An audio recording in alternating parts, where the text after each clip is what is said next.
ওয়াল হজ্জুল মাবরুর লাইসা লাহুল জাযা ইল্লাল জান্নাহ। কয় যার হজটা কবুল হয়ে গেছে, যার হজ কবুল হয়ে গেছে তার প্রতিদান জান্নাত ছাড়া অন্য কিছুই নয়। আল হজ্জুল মাবরুর লাইসা লাহুল জাযা ইল্লাল জান্নাহ। যার হজটা আল্লাহর পক্ষ থেকে কি হয়ে গেছে, যার হজ কবুল হয়, এই হজকে বলা হয় হজ্জে মাবরুর। বলেন, হজ্জে 7 লক্ষ টাকা যার কাছে মক্কা মদিনায় যাওয়া আসার পরেও তার পরিবার অবনটনে ফোল্ডম্যানে 7 লাখ খরচ করলে তার উপরে হজ করা কি খরচ। এটা 1 বছর ঘুরে শর্ত ন, কথা বোঝা গেছে নি? তাহলে এই আবার শারীরিক সক্ষমতাও লাগবে। কি লাগবে? অর্থ আছে কিন্তু প্যারালাইজড, তার উপরে কি না হজ ফরজ ন। অর্থ আছে, বাপ মরে গেছে, ছেলেটা নাবালেগ, 8-9 বছরের বাচ্চা, 10 বছর বাচ্চা, তার কাছে অর্থ আছে, তার উপরে হজ ফরজ হয় নাই। বুঝছেন তো? যেহেতু সে নাবালেগ, তার অর্থ আছে। কেমনে? তো বাবা যেহেতু মারা গেছে, তাকে তার সমস্ত তার অর্থ সম্পদ তাকে দিয়ে গেছে, তার উপরে ফরজ হয় নাই, কিন্তু তার অর্থ সম্পদ আছে। আবার রাস্তা নিরাপদ হওয়াটাও একটা শর্ত।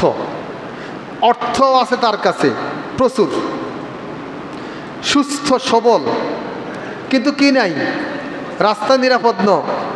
এই বিমানবন্দরে গেছে তারা আটকা লাইব, তার ব্যাপারে রেড অ্যালার্ট জারি করা হয়েছে, অথবা তার থানা ভেরিফিকেশন হচ্ছে না, পাসপোর্ট পাচ্ছে না, সে রাজনৈতিক হোক বিভিন্ন কারণে হোক সে সমস্যাগ্রস্ত, তার উপরে সে সবাই আছে, তার উপরে কিন্তু ফরজ হচ্ছে না। আজ যদি বিমানের পথ না হয়, হাঁটার পথ হয়, মনে করেন বাংলা বাজার হলো, যদি সাপোজ বাংলা বাজার হলো কাবা, আসতে হবে গোপালপুর থেকে, পথটা হলো এইটা, আর কোনো বিকল্প পথ নাই, হেঁটে যাবে। এখন এখানের মধ্যে এমন এক শত্রু আছে বা এমন এক জন্তু আছে, সে তাকে ওদিকে যেতেই দিচ্ছে না, আক্রমণ করবে, এটা রাস্তা নিরাপদ ন। আর দূরের দেশের লোকদের জন্য পাসপোর্ট লাগবে, ভিসা লাগবে, আইনি কোনো প্রক্রিয়া আছে, আইনি প্রক্রিয়া তাকে বাধা নাই। এই সমস্ত সকল কিছু ঠিক থাকলে তার উপরে হজ করা কি ফরজ। তাহলে কেবল অর্থ থাকলেও হজ ফরজ হবে না, শারীরিক সক্ষমতাও লাগবে।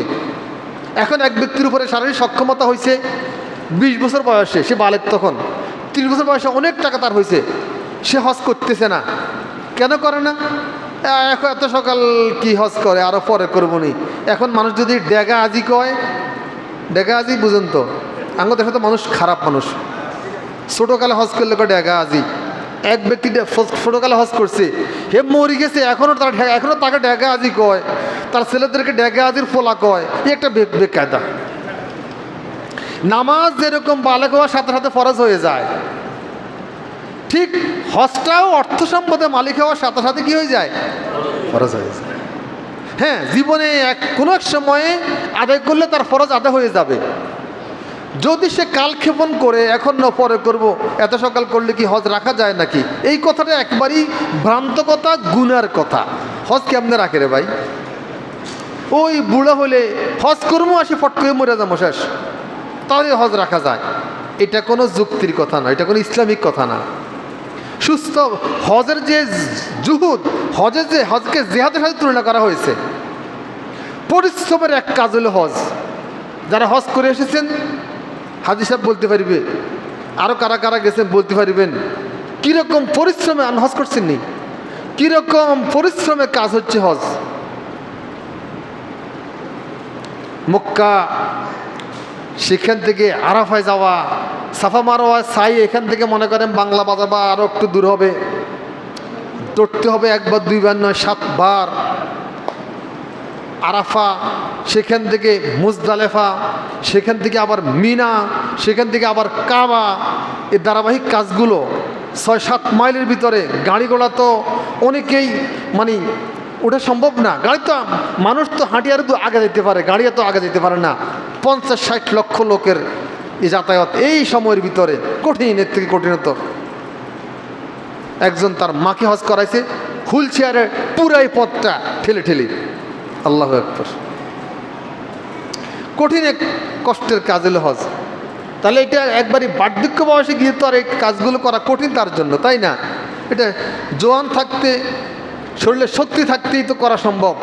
তাহলে তাওয়াফ করতে সম্ভব, হাজরা আসওয়াদকে টাচ করা, চুমা দেওয়া, এটা সম্ভব।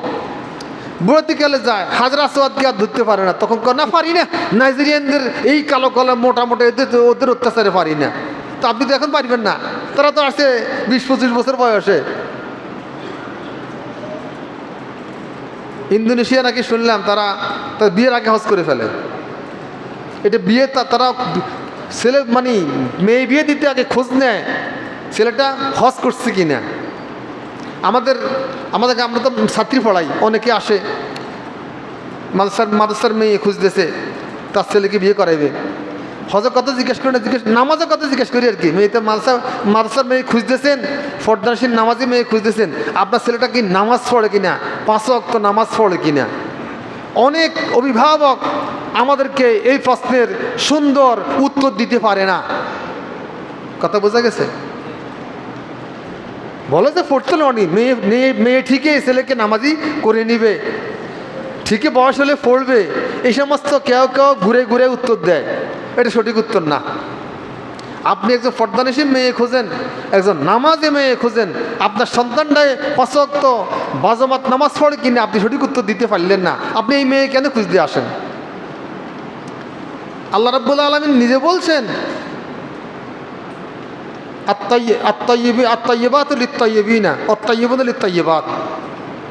পবিত্র মেয়ের জন্য পবিত্র স্বামী, দিনদার ছেলের জন্য দিনদার মেয়েটা বরাদ্দ করা আছে উপর থেকে। চরিত্রহীন ছেলে দিনদার মেয়ে মোটেই পাবে না, এ বরাদ্দ নাই। আরেক দিকে না যাই, বিষয় থাকে। তাহলে আমরা কি বুঝলাম? কাদের উপরে হজ ফরজ বুঝে ফেলছি।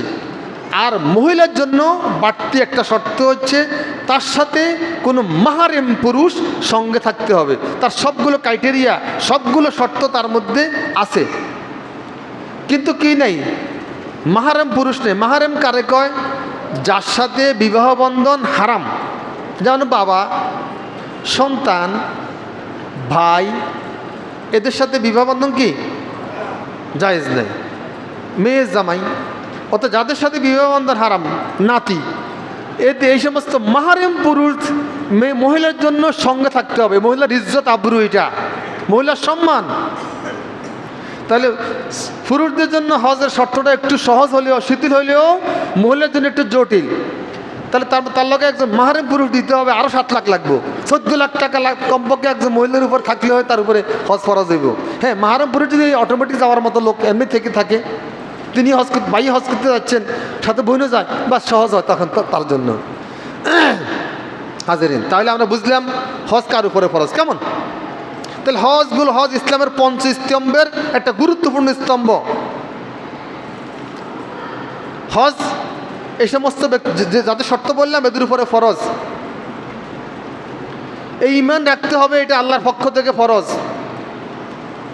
এবং যদি কেউ এটা মনে করে হজটা আমাদের উপরে আল্লাহর পক্ষ থেকে জুলুম, নাউজুবিল্লাহ, টাকা অপচয় করা হয়, নাউজুবিল্লাহ, যদি কেউ এরকম মনে করা হয় যে হজের মাধ্যমে কি হয়, টাকা অপচয় হয়, সময় অপচয় হয়, নাউজুবিল্লাহ, বুঝতে হবে এই ব্যক্তির কি নাই? ঈমান নাই। এক কুলাঙ্কার বলছিল তো ওইটা, আরে বলে গেছেন কয়েক বছর আগের কথা, আমি নাম বললাম না, নাম না হয় নাই বললাম। আরে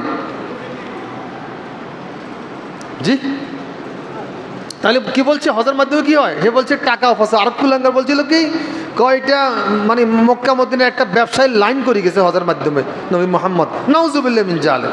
আর মুসলিম নামের কুলাঙ্কার, এরা নামে মুসলিম, ভিতরে ভিতরে কাফার হয়ে বসে আছে। ওমান কাফারা ফাইনাল্লাহ গানিয়ুন আনিল আলামিন।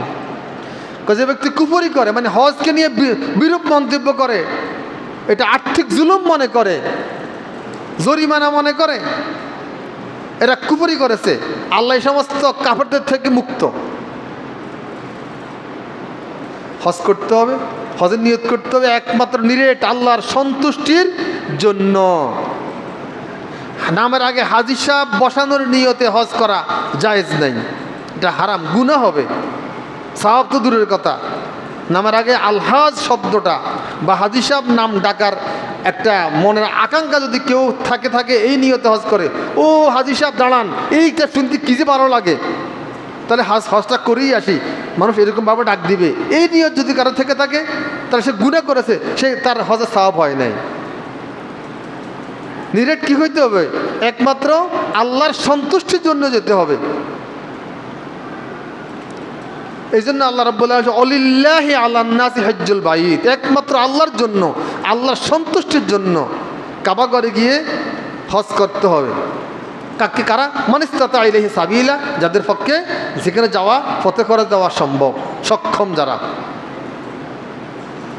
এই রকম ব্যক্তিদের উপরে হজ করা ফরজ। এখন এরকম সক্ষমতা যার আছে কিন্তু সে হজে যাচ্ছে না, এইরকম সক্ষমতা যার আছে হজ করে না, তার ব্যাপারে আল্লাহ রাসূল সাল্লাল্লাহু আলাইহি ওয়াসাল্লামের একটা ভয়ঙ্কর হাদিস শুনেন। হাদিসটা আমি পড়তেছি, তিরমিজি শরীফ 812 নম্বর হাদিস। আন আলী রাদিয়াল্লাহু তাআলা আনহু قال রাসূলুল্লাহ সাল্লাল্লাহু আলাইহি ওয়াসাল্লাম, আলী রাদিয়াল্লাহু তাআলা থেকে হাদিসখানা বর্ণিত, আল্লাহ রাসূল সাল্লাল্লাহু আলাইহি ওয়াসাল্লাম বলছেন, মান মালাকা যাদান ওয়া রাহিলা, যে ব্যক্তি পথের খরচ দেওয়ার সক্ষমতা যার আছে, শারীরিক সুস্থতাও আছে, যেটা তুবাল্লিগুহু ইলাল বাইতুল্লাহিল হারাম, তুবাল্লিগু ইলা বাইতুল্লাহ, যেই সক্ষমতাটা, আর্থিক সক্ষমতা তাকে কাবাঘর পর্যন্ত নিতে পারত, এরকম অর্থ সম্পদ যার কি আছে, অলাম ইয়াহুজ্জা, কিন্তু সে হজ করে নাই। হজ করার মতো অর্থ সম্পদ যার আছে কিন্তু সে কি করে নাই? হজ করে নাই। ফালা আলাইহে আইয়ামুতা ইয়াহুদিয়ান আও নাসরানিয়া, সে তার মৃত্যুটা কি ইহুদি অবস্থায় মৃত্যু হয় না নাসারা বা খ্রিস্টান অবস্থায় মৃত্যু হয় আমার তেমন জানা নাই, আমার বুঝতে ধরে না। আমার আল্লাহ রাসূল বলছে যে সে